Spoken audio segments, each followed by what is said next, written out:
Hi guys, welcome to my YouTube channel Pawan Chandani. So today I am going to start a new subject which is network analysis. तो अगर आपको इस subject के बारे में पहले से आइडिया है तो अच्छी बात है, लेकिन अगर आप नेटवर्क एनालिसिस के बारे में बिल्कुल भी नहीं जानते तो आपको वरी करने की नीड नहीं है। हम इस सब्जेक्ट को बहुत ही बेसिक से डिस्कस करेंगे। ओके और अगर मैं इस सब्जेक्ट की टारगेट ऑडियंस की बात करूं, दैट मीन्स किन स्टूडेंट्स के लिए या कौन कौन से एग्जाम्स के लिए ये वाला सब्जेक्ट सबसे ज़्यादा इंपॉर्टेंट है, तो ये वाला सब्जेक्ट इंपॉर्टेंट रहेगा GATE, ESC, SSC JE, DMRC और जितने भी स्टेट जेई एग्जाम्स हैं उन सब की प्रिपरेशन के लिए आप इस सब्जेक्ट के लिए इस लेक्चर को फॉलो कर सकते हो।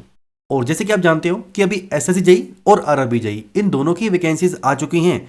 और अगर मैं नेटवर्क एनालिसिस सब्जेक्ट की बात करूं तो भाई ये वाला सब्जेक्ट बहुत ही ज़्यादा इंपॉर्टेंट है एसएससी जेई और आरआरबी जेई दोनों के लिए, क्योंकि ये वाला सब्जेक्ट बहुत ही फंडामेंटल सब्जेक्ट है इलेक्ट्रिकल, इलेक्ट्रॉनिक और इंस्ट्रूमेंटेशन ब्रांच के लिए। ओके, तो इस सब्जेक्ट को आपको बहुत अच्छे से प्रिपेयर करना है। तो अगर आपका नेटवर्क एनालिसिस अच्छा होगा तो इसका बेनिफिट आपको कई सब्जेक्ट्स में मिलने वाला है, क्योंकि नेटवर्क एनालिसिस की जो एप्लीकेशंस हैं वो इलेक्ट्रिकल के काफ़ी सारे सब्जेक्ट्स में होती हैं। So not wasting your time, let's begin this lecture.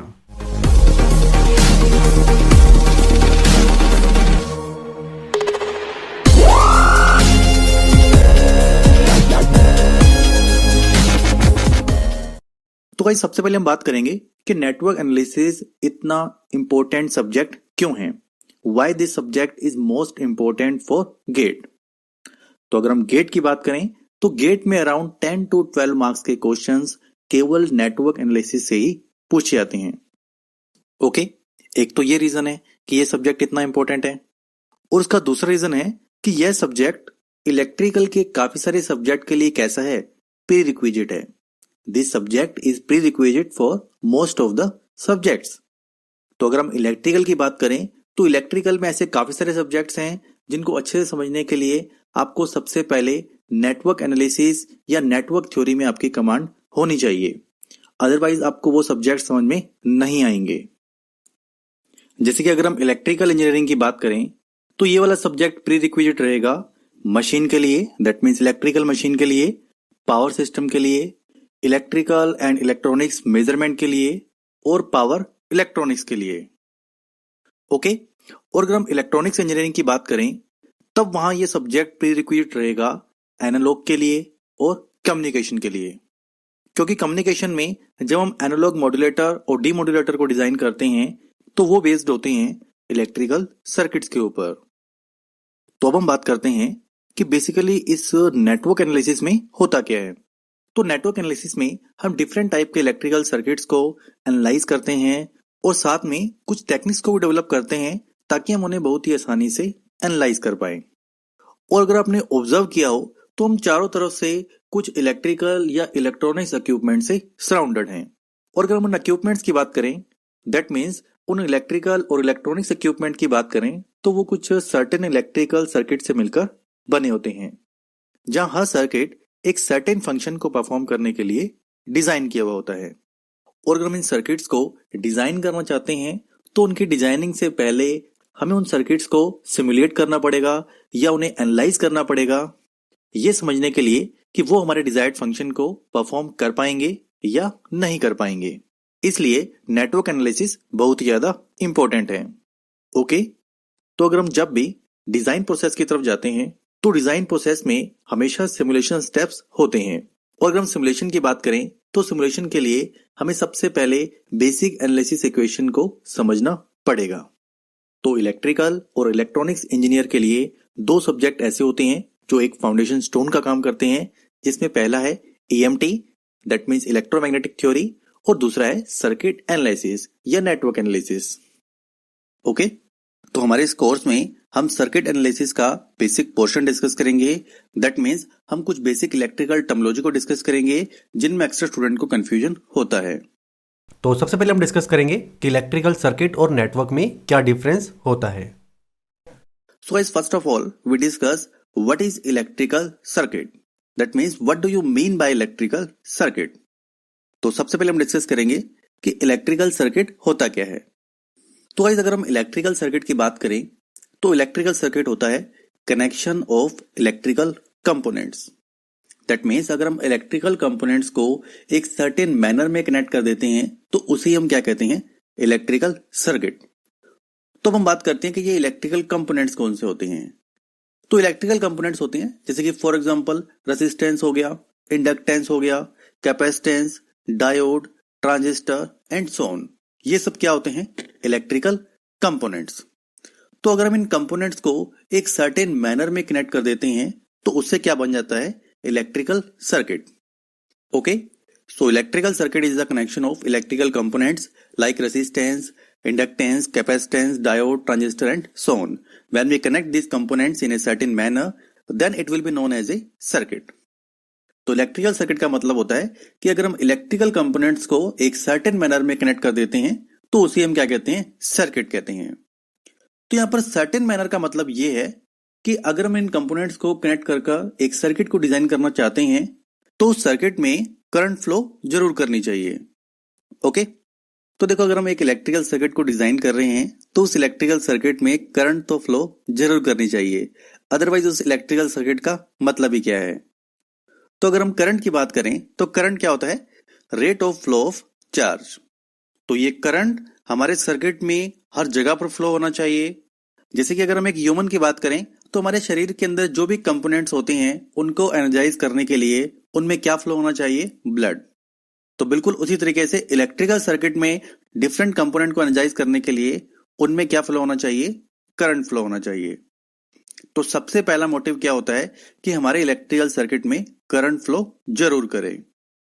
So necessary condition to design an electrical circuit that current must flow each and every component in that circuit in order to energise that components.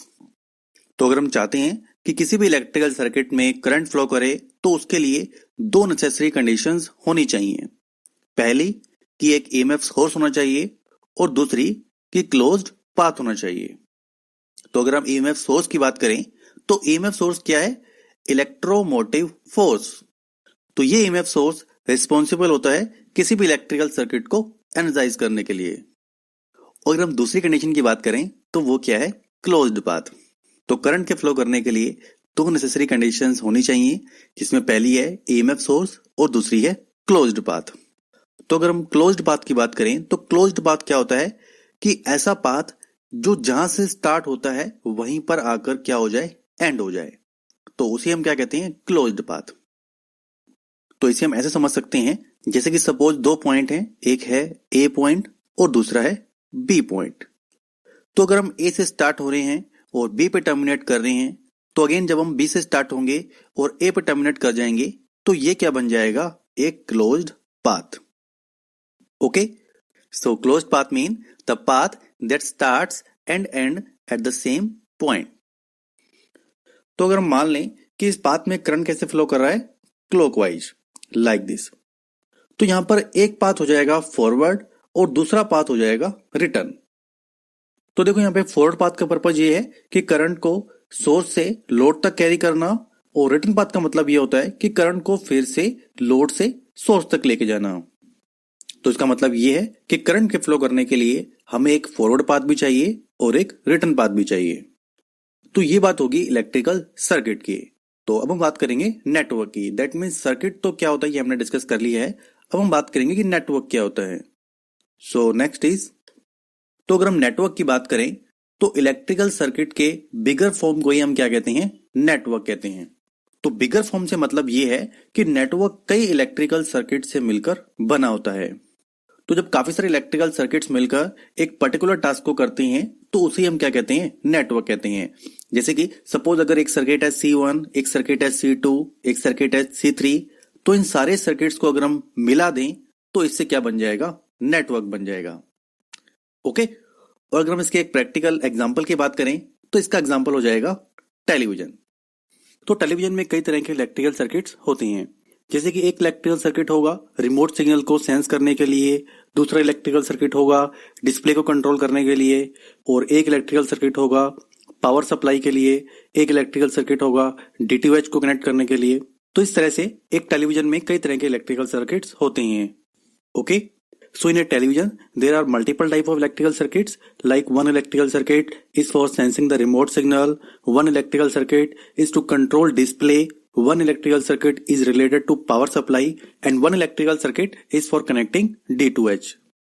Okay, तो इस तरीके से television में कई तरह के electrical circuits होती हैं, और अगर हम इन सारे इलेक्ट्रिकल सर्किट को एक साथ कनेक्ट कर देते हैं तो इससे क्या बन जाता है, एक इलेक्ट्रिकल नेटवर्क। तो ये डिफरेंस होता है सर्किट और नेटवर्क में। So the network is nothing but it is a bigger part of circuit, या हम ये कह सकते हैं कि सर्किट एक नेटवर्क का सबसेट है। ओके, तो इसको हम एक और एग्जांपल समझ सकते हैं। जैसे कि अगर हम कार की बात करें तो कार में एक्सेलरेटर भी होता है, स्टीयरिंग भी होता है, म्यूजिक सिस्टम भी होता है। तो ये सारे अपने आप में एक सिस्टम है।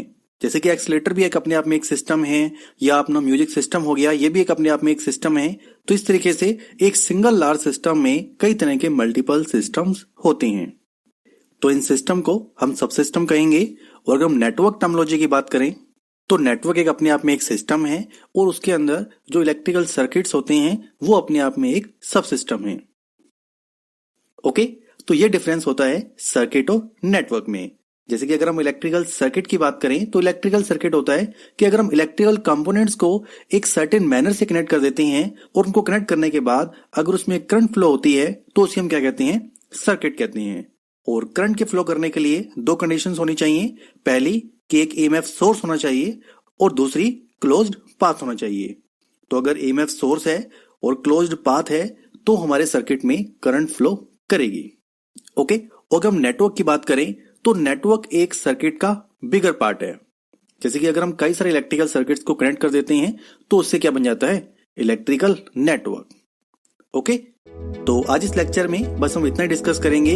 नेक्स्ट लेक्चर में डिस्कस करेंगे कि नोड और ब्रांच में क्या डिफरेंस होता है। तो अगर इस लेक्चर से रिलेटेड अगर आपकी किसी भी तरह की क्वेरी है तो आप मुझे कमेंट कर सकते हो, और साथ में आप मुझे व्हाट्सअप भी कर सकते हो। ये है मेरा व्हाट्सअप का नंबर। और अगर आपने मेरे यूट्यूब चैनल को सब्सक्राइब नहीं किया है तो प्लीज़ उसे सब्सक्राइब कर दीजिए, और साथ में इस बेल आइकन को प्रेस भी कर दीजिए। और अगर आप इसी लेक्चर को अनअकैडमी पर देखना चाहते हो तो जो लिंक है वो डिस्क्रिप्शन में गिवन है, जहाँ पे आप इसी लेक्चर को अनअकैडमी पर देख सकते हो बिना किसी ऐड के। और साथ में इसी लेक्चर के जो PDF फाइल्स है वो आप डाउनलोड भी कर सकते हो। डाउनलोड करने के लिए आपको उस लेक्चर को वॉच करना होगा, जिससे आपके वॉच टाइम के अकॉर्डिंग आपको कुछ कॉइन्स मिलेंगे, और उन कॉइन्स को आप यूज़ कर अनअकैडमी पर इसी लेक्चर की PDF फाइल को डाउनलोड भी कर सकते हो। Okay, so thank you for watching this.